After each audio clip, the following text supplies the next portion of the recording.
El contexto social configura profundamente todos y cada uno de los campos intelectuales. Ello es particularmente cierto en el caso de la sociología, que no solo se deriva de ese contexto, sino que también toma el contexto social como objeto de estudio. Analizaremos brevemente algunas de las condiciones sociales más importantes del siglo XIX y principios del XX, condiciones que fueron de suma importancia para el desarrollo de la sociología. Tendremos también la ocasión de comenzar a presentar las principales figuras de la historia de la teoría sociológica. En primer lugar, vamos a hablar de las revoluciones políticas. La larga serie de revoluciones políticas que, desencadenadas por la Revolución Francesa de 1789, se produjeron a lo largo del siglo XIX, constituyó el factor más inmediato de la aparición de la teorización sociológica.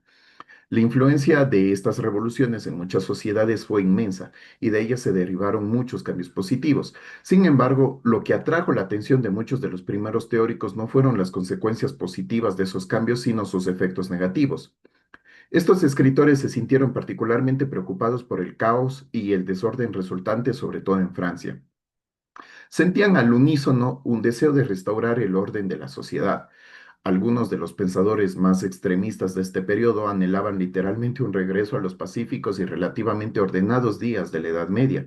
Los pensadores más sofisticados reconocían que el cambio social que se había producido hacía imposible ese regreso. Así se afanaban por encontrar nuevas bases de orden en las sociedades perturbadas por las revoluciones políticas de los siglos XVIII y XIX. Este interés por la cuestión del orden social fue una de las preocupaciones principales de los teóricos clásicos de la sociología, en especial de Comte, Durkheim y Parsons. En segundo, hablemos de la revolución industrial y el nacimiento del capitalismo. En la configuración de la teoría sociológica, tan importante fue la revolución política como la revolución industrial, que se produjo en muchas sociedades occidentales, principalmente durante el siglo XIX y principios del XX. La revolución industrial no constituye un único acontecimiento, sino muchos desarrollos interrelacionados que culminaron en la transformación del mundo occidental, que pasó de ser un sistema fundamentalmente agrícola a otro industrial.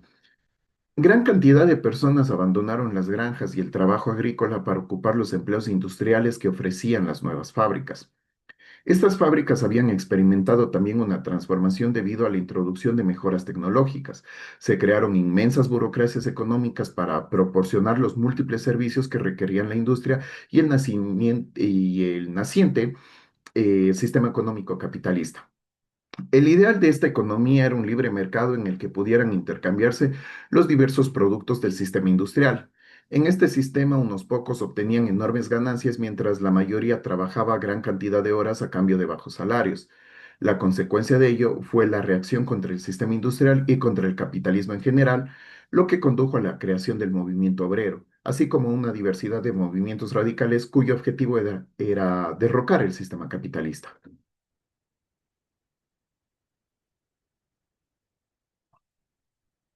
La revolución industrial, el capitalismo y la reacción contra ellos desencadenó una enorme revuelta en la sociedad occidental, una revuelta que afectó profundamente a los sociólogos.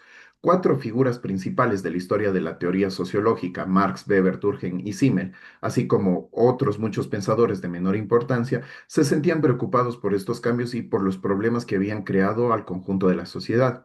Pasaron sus vidas estudiando estos problemas y en muchos casos se esforzaron por desarrollar programas que pudieran resolverlos. Tercero, hablemos del nacimiento del socialismo. Una serie de cambios cuyo objetivo era solucionar los excesos del sistema industrial y del capitalismo pueden agruparse bajo el término socialismo. Aunque algunos sociólogos apoyaron el socialismo como la solución a los problemas industriales, la mayoría se manifestó personal e intelectualmente en contra de él. Por un lado, Marx apoyaba activamente el derrocamiento del sistema capitalista y su sustitución por un sistema socialista. Aunque no desarrolló una teoría del socialismo per se, invirtió una gran cantidad de tiempo en criticar varios aspectos de la sociedad capitalista. Además, estuvo implicado en diversas actividades políticas que esperaba dieran como resultado el nacimiento de las sociedades socialistas. Sin embargo, Marx constituye una figura típica en los primeros años de la teoría sociológica. La mayoría de los primeros teóricos, como Weber y Durkheim, se opusieron al socialismo. Al menos así lo creía Marx. Aunque reconocían los problemas de la sociedad capitalista, se afanaban por encontrar una reforma social dentro del capitalismo, antes que apoyar la revolución social que proponía Marx. Temían al socialismo más que al capitalismo, de hecho. Este temor jugó un papel mucho más importante en la configuración de la teoría sociológica que el apoyo de Marx a la alternativa socialista al capitalismo. Como veremos en muchos casos, la teoría sociológica se desarrolló de hecho como una reacción contra la teoría socialista en general y contra la marxista en particular. En cuarto lugar, hablemos de la urbanización.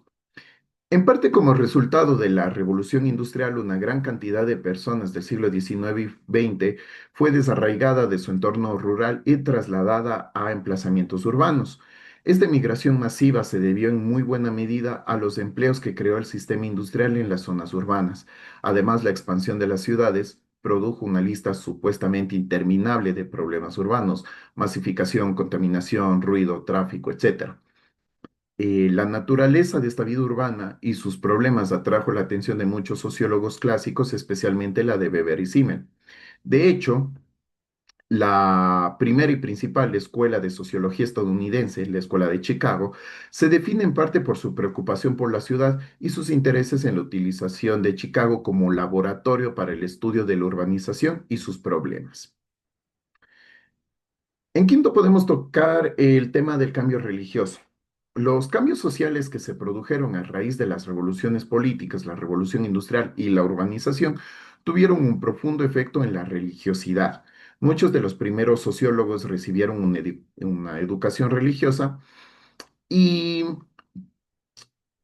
se encontraban implicados activamente y en algunos casos profesionalmente en la religión. Su objetivo en sociología era el mismo que o que tenían de sus vidas religiosas.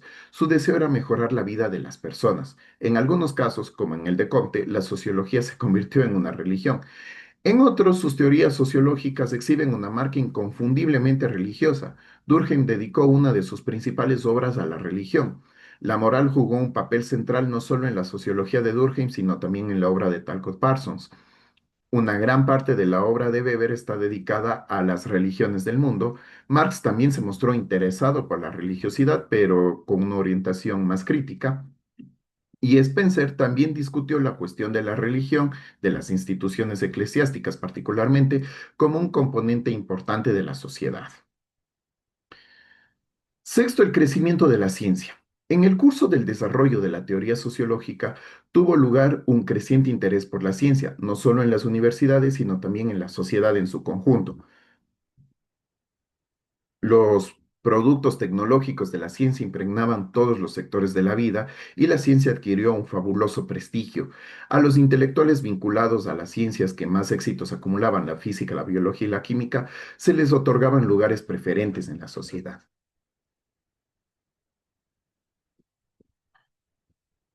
Los sociólogos, especialmente Comte, Durkheim, Spencer, Mead y Schutz, se preocuparon desde el principio por la ciencia y muchos querían modelar la sociología a partir de las ciencias de la física y la química que habían obtenido un gran éxito. Sin embargo, enseguida surgió un debate entre los que aceptaban de buen grado el modelo científico y los que, como Weber, pensaban que las características particulares de la vida social dificultaban y hacían no recomendable la adopción de un modelo absolutamente científico. La cuestión de la relación entre la sociología y la ciencia aún se debate, aunque una sola ojeada a las principales revistas del área indica el predominio de los que apoyan la sociología como ciencia. Estos son solo algunos de los principales factores sociales que jugaron papeles centrales en los primeros años de la teoría sociológica. La influencia de estos factores se clarificará a medida que analicemos a los diversos teóricos. Aunque los factores sociales son importantes, concedemos más importancia a las fuerzas intelectuales que jugaron un papel central en la configuración de la teoría sociológica. Por supuesto, en el mundo real, los factores intelectuales son inseparables de las fuerzas sociales. Por ejemplo, en la discusión de la ilustración que aparece más adelante, nos percatamos de que ese movimiento está íntimamente relacionado con los cambios sociales discutidos y en muchos casos proporcionan su base intelectual.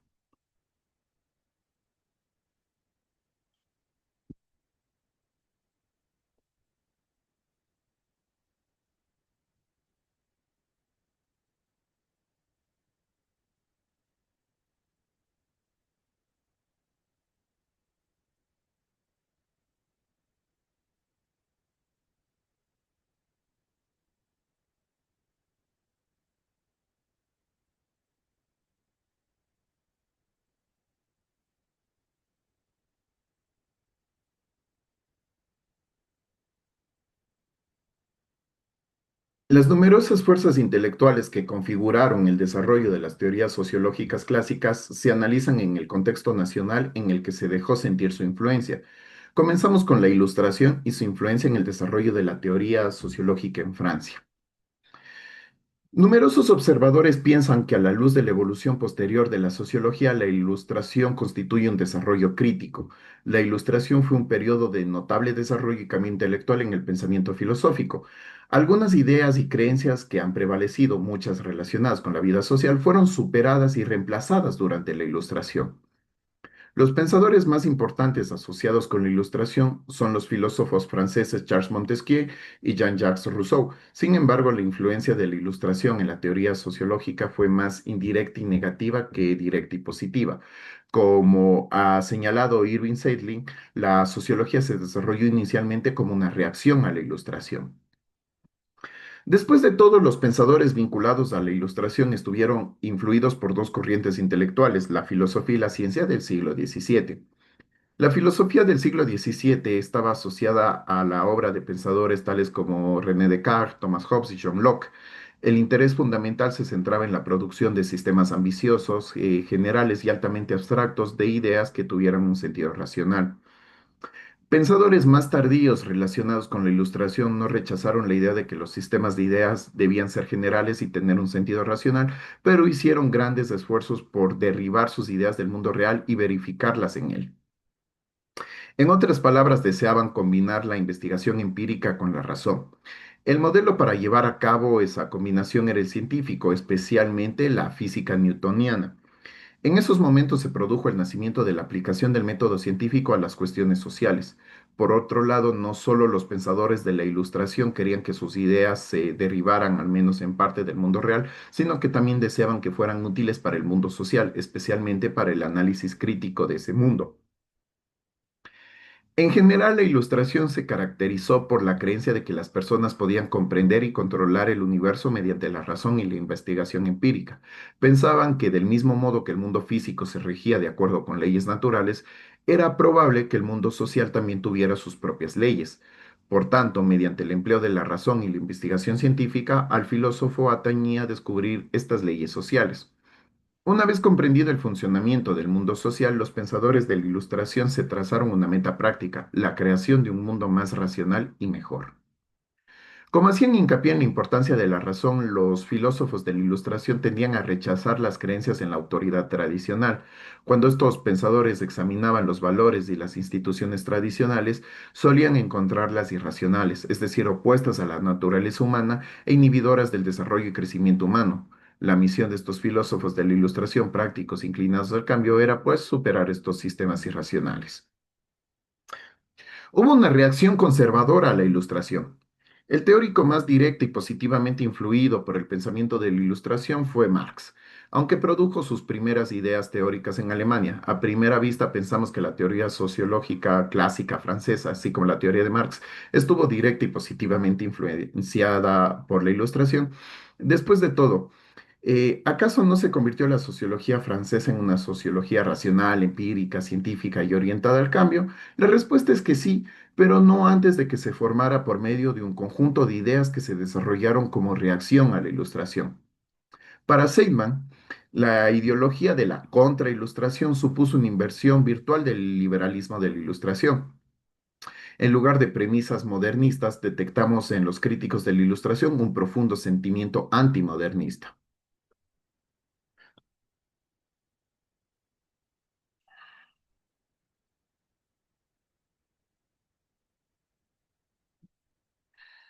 Como veremos, la sociología en general y la sociología francesa en particular constituyeron desde sus inicios una mezcolanza turbulenta de ideas en pro y en contra de la Ilustración. La forma más extrema que adoptó la oposición a las ideas de la Ilustración fue la filosofía contrarrevolucionaria católica francesa, representada fundamentalmente por las ideas de Louis de Bonald y Joseph de Maistre. Estos hombres reaccionaron no solo contra la Ilustración, sino también contra la Revolución Francesa, a la que consideraban como parte de un producto del pensamiento característico de la Ilustración. De Bonald, por ejemplo, mostraba especial disgusto por los cambios revolucionarios y recomendaba un regreso a la paz y armonía de la Edad Media. Dios era la fuente de la sociedad, por lo que la razón de suma importancia para los filósofos de la Ilustración era considerada inferior a las creencias religiosas tradicionales. Además, se pensaba que como Dios había creado la sociedad, los humanos no podían manipularla ni debían intentar cambiar una creación sagrada. Por extensión, de Bonald se oponía a todo lo que minara instituciones tradicionales tales como el patriarcado, la familia monógama, la monarquía y la Iglesia Católica. Limitarse a calificar la postura de Bonald de conservadora es un error. Aunque de Bonald representa una forma bastante extrema de la reacción conservadora, su obra constituye una introducción útil a sus premisas generales. Los conservadores se alejaron de lo que consideraban el racionalismo naive de la Ilustración. No solo reconocían los aspectos irracionales de la vida social, sino que también les asignaban un valor positivo. Así, fenómenos tales como la tradición, la imaginación, la emoción y la religión constituían componentes útiles y necesarios para la vida social. Les disgustaba la revuelta y deseaban mantener el orden existente y por ello deploraban desarrollos tales como la Revolución Francesa y la Revolución Industrial, considerados por ellos como fuerzas destructivas. Los conservadores tendían a acentuar el orden social, tendencia que se convirtió en uno de los temas centrales de la obra de varios teóricos clásicos de la sociología. Zeitlin expuso 10 proposiciones principales que en su opinión definen la reacción conservadora y proporcionan la base del desarrollo de la teoría sociológica clásica.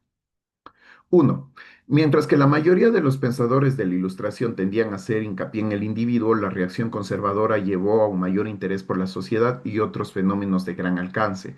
La sociedad se consideraba como algo más que un mero agregado de individuos. Pensaban que la sociedad existía per se, con sus propias leyes de desarrollo y sus profundas raíces en el pasado. Dos, la sociedad era la unidad de análisis más importante, se le confería más importancia que al individuo. Era la sociedad la que creaba al individuo fundamentalmente a través del proceso de socialización. Tres, el individuo no constituía ni siquiera el elemento más básico de la sociedad. Una sociedad se componía de elementos tales como roles, posiciones, relaciones, estructuras e instituciones. Los individuos ni siquiera eran considerados como los protagonistas de estas unidades de la sociedad. Cuatro, se creía que las personas de una sociedad estaban interrelacionadas y eran interdependientes. En efecto, estas interrelaciones constituían la principal base de la sociedad. Esta visión les confirió una orientación política conservadora, es decir, debido a que las partes se suponían interrelacionadas, manipular una de ellas podía conducir a la destrucción de las otras partes y consecuentemente del sistema en su conjunto. Ello supone que la introducción de cambios en el sistema social debía realizarse con suma precaución. 5. Se contemplaba el cambio como una amenaza no solo para la sociedad y sus componentes, sino también para los individuos de la sociedad. Los diversos componentes de la sociedad satisfacían supuestamente las necesidades de las personas. Cuando las instituciones se destruían, la gente probablemente sufría y tal sufrimiento desembocaría probablemente en el desorden social. 6. La tendencia general era creer que los diversos componentes de la sociedad eran útiles tanto para la sociedad como para el individuo. En consecuencia, apenas existía el deseo de reflexionar acerca de los efectos negativos de las estructuras y las instituciones sociales existentes. 7. Pequeñas unidades como la familia, el vecindario y los grupos religiosos y ocupacionales también eran calificados de esenciales para los individuos y la sociedad. Proporcionaban entornos íntimos y de interrelación personal que las personas necesitaban para sobrevivir en las sociedades modernas. 8. Existía una cierta tendencia a interpretar que cambios sociales como la industrialización, la urbanización y la burocratización tenían efectos desorganizadores. Se contemplaban estos cambios con temor e inquietud y existía gran interés en idear alguna manera de manejar sus efectos destructores. 9. Aunque gran parte de estos temidos cambios daba lugar a una sociedad más racional, la reacción conservadora llevaba a reconocer la importancia de los factores no racionales, por ejemplo, el ritual, la ceremonia, el culto de la vida social. 10. Finalmente, los conservadores apoyaban la existencia de un sistema social jerárquico y se confería tanta importancia a la sociedad como a la existencia de un sistema diferencial de estatus y recompensas. Estas 10 proposiciones que resumen la reacción conservadora a la Ilustración deben considerarse como la base intelectual más inmediata del desarrollo de la teoría sociológica en Francia. Muchas de estas ideas penetraron profundamente en el pensamiento sociológico temprano, aunque algunas de las ideas de la Ilustración, el empirismo, por ejemplo, también ejercieron gran influencia. Eh, Aunque hemos subrayado las discontinuidades entre la ilustración y la contrailustración, Silman defiende que existían vínculos y afinidades entre ellas. En primer lugar, la contrailustración prolongaba la tradición científica desarrollada por la ilustración.